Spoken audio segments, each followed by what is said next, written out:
Excellent evening, students. Yesterday, we learned the first four stanzas of the poem. In that, we saw how the scorpion entered the poet's house and stung his mother. Let's see what happens in the following stanzas. Let's move to the fifth stanza.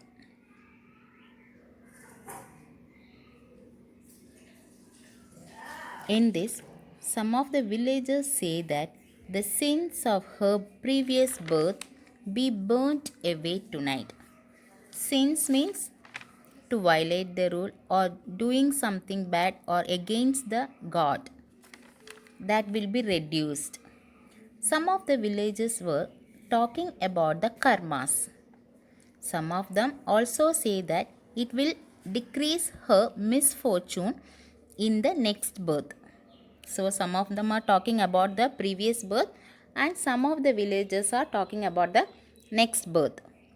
It's very much pathetic.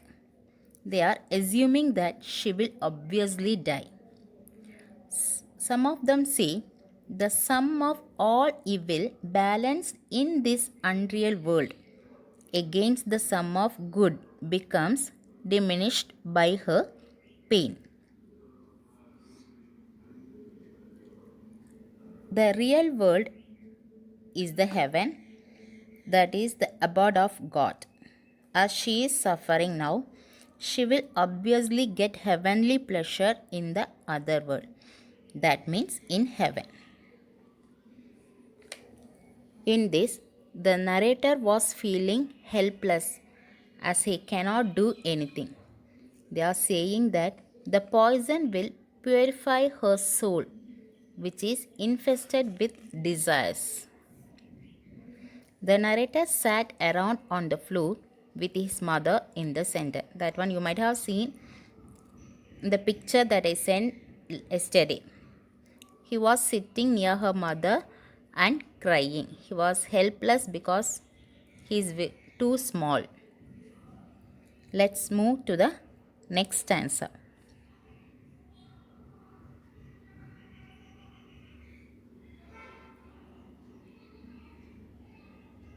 In this, the villagers are talking about her sin and misfortunes. It will be diminished by her pain as she is suffering.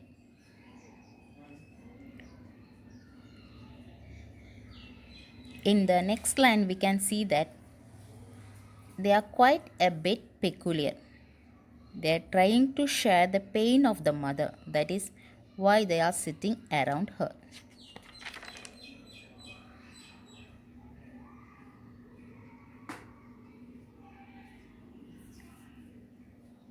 In the next stanza, the poet's mother was groaning on mat. She was twisting on the floor. You know, if you have stomach pain or something means you will twist on the floor. She was mourning. Mourning means crying. She was completely gay on the other side. We can see that the poet's father, rationalist. What do you mean by rationalist? Rationalist means a man solving problem through experience rather than faith. He never thinks or follows the faith.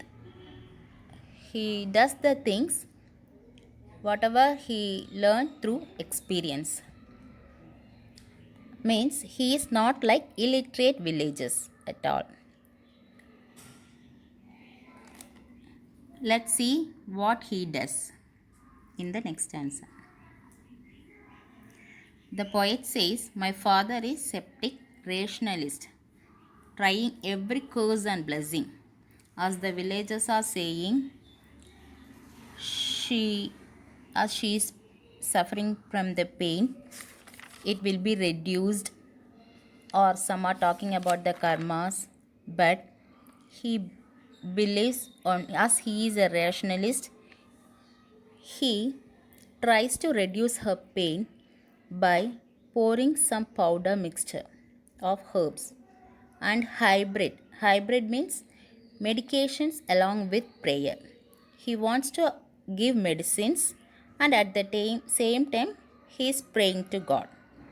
And he even poured a little paraffin, that's a medicine, and lit fire believing that it will decrease the pain. Lit fire believing that it will decrease the pain.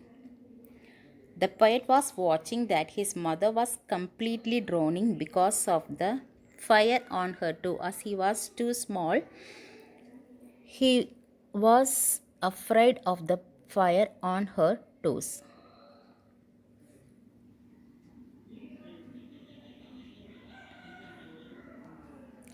He saw the holy man performing his rites to tame the poison. Tame means to mild, to reduce, or to dull. After 20 hours of heavy rain, mother is relieved from this stinging pain. At once she woke up. She thanked God. Let's see in the next stanza. Last stanza. After 20 hours of heavy pain, mother is relieved from this stinging pain. At once she woke up. She thanked God because the scorpion stung her, and spared her children. As she was a mother, she thought that his children can't bear the pain. That is the beauty of motherhood. All around the villages were laughed at this because 20 hours continuously they were standing around her and all were praying for her. But at once she woke up, she was only thinking about her children. She didn't care about herself. So, let's see the theme of the poem. Prominent theme of the poem is the glorification of motherhood. And the another theme is the conflict between superstition and rationality. Superstition means one who believes in the faith. Rationalist means one who gain education or knowledge through experience. We can say that they can be science and illiterate villages. Conflict between science and illiterate villages. Students, I think you have understood how the poet was stung by a scorpion and how she was recovered from it. Now, the poet has used various poetical devices to adorn the poem. Let's see what are the things he has used to adorn his poem. We say that as figures of speech. So I have given here the theme of the poem. The poem opens with the poet's reminiscence of a childhood experience. One night, his mother was stung by a scorpion. 10 hours of steady rain had driven the scorpion to hide beneath a sack of rice. After inflicting unbearable pain upon the mother with a flash of its diabolic tail, the scorpion risked the rain again. The pleasant folk, the peasant means farmers, folk means group, of the village came like swarm of flies. I told you already, swarm means group, and expressed their sympathy. They believed that with every movement the scorpion made, the poison would move in mother's blood. So, with lighted candles and lanterns, I showed you lanterns in yesterday's picture, they searched for him, but in vain. The villagers further opened the bundle of the superstitions, means faith. They expressed that the mother's suffering and pain will burn away the sins of her past and decreases the misfortunes of future. I think now you have understood the theme of the poem. As I told you in the beginning, the lines are of irregular length, absence of rhyme and meter. The lines run on and do not end with the usual full stop. This is known as enjambment, his style of writing. It's a narrative poem. There are some descriptive, imagination. It is one of a kind. It's a narrative poem. Written in first person, as the poem starts with I remember. Here I refers to the poet. So it's written as in first person. Makes the action real. He remembers his accident or incident that happened in his early childhood. The poet's role as an observer and participant in the action. So he was a silent observer as he was too small. Use of freestyle and colloquial manner, repeated use of indirect speech, repeated use of imagery, use of similes, metaphor, alliteration, use of repetition and onomatopoeia. Use of simile, metaphor. These are the figures of speech. I will explain you.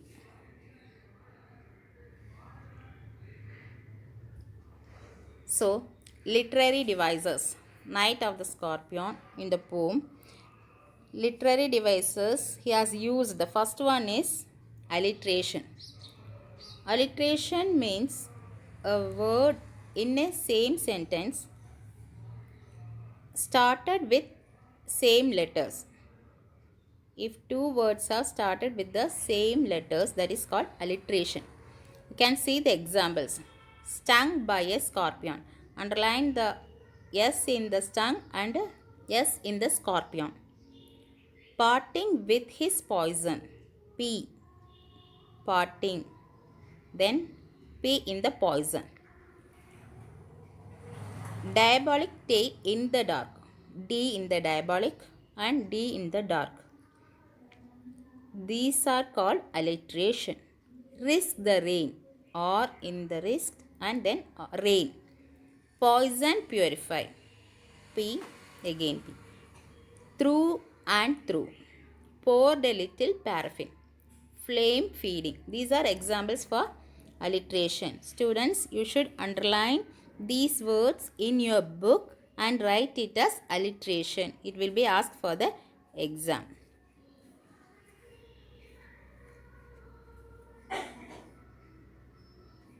Next one, personification. Personification is the representation of things in human qualities or nature in abstract terms. Examples of personification from the poem are diabolic tale. As diabolic means I told you devil or evil's tale. It's compared to a human being. He risked the rain. Here he refers to the scorpion. But the poet say we say as insects or animals we use it. But the poet here use he. So it represents the things in human qualities. Flame feeding. These are examples of personification. These things also you should underline in the textbook and write it as personification. What is the figure of speech the poet used in these lines means you should say personification. Let's move to the next one, metaphor. Yet a metaphor is a hidden comparison between two things. We used to compare two things. For example, if Raja is short or Ravi is tall. While comparing without using as or like, which possesses at least any one idea common to each other. Her eyes are like deer's eyes. This is example for metaphor. The things may be completely different from each other, but would have either one characteristics in common to them. Examples of metaphor from the poem is the evil one, Jane Scorpion shadows. Underline these lines in your book and write it as metaphor. So comparing two things without using like and as is called metaphor. Personification already we saw. So let's move to the next one, simile. Simile is the direct comparison between two things. It compares two things by using as or like. I told you metaphor means it compares between two things without using as or like. But for simile we use as or like. Examples: the peasants came like swarms of flies. Swarm of flies. Underline this. See, the peasants came like swarm of. So here like is there. So the poet compares the peasants with swarm of flies. So underline this and write simile. This is the only simile he used. Next one, hyperbole. Hyperbole is an exaggerated statement which is not meant to be taken literally. Examples of hyperbole from the poem is 100 times. The poet says the villagers they pray to God for 100 times, but we can't count it correctly as whether they are saying 100 times or 10 times. It's hyperbole, exaggerating. The poet is exaggerating the statement. Underline this and write in the book hyperbole. So let's see once again figures of speech, metaphor, simile, personification, hyperbole, alliteration. So today's homework is write all the figures of speech whatever we have learnt in the poem. Underline the words and write the name of the figures of speech used in the line. We'll meet you in the next class. Students, you should write the homework and send it to my personal number then and there. Let's meet you in the next session.